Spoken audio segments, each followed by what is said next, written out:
Okay, so back onto mid-set cam. Roger asked a question about the tempo to use on back squats and bench press. So, Roger, I'm not sure if your question was what's the best tempo, how should you use tempo, what are some tempo variations? So I'm going to take it from two angles. Number one, there's no best tempo.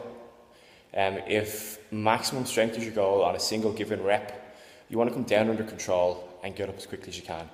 Like, just aim to accelerate the bar as hard as possible, even though it's a max effort attempt. It probably won't move that fast. You're still trying to accelerate as fast as you can, assuming you hold good positions, good core integrity, and you don't go to shit once you try and speed up.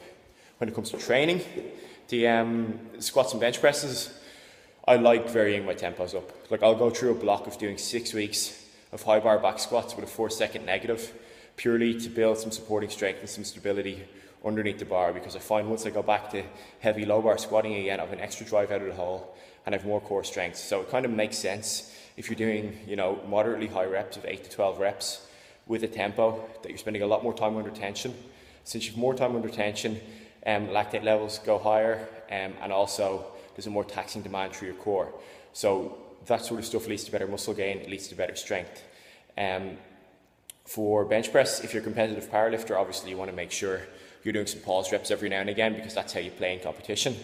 But even just doing some slow negatives, again with 4 seconds, and then a pause at the end, can really help ramp up your bench press power, because, like I said, you're forced to stabilize underneath the weight, which then increases demand through the muscle and lessens the demand at the joint. And, bish bash bosh, more pressure through the muscle, less pressure through the joint. All things being equal, you should end up stronger after a cycle of that once you go back to doing some strength and power work.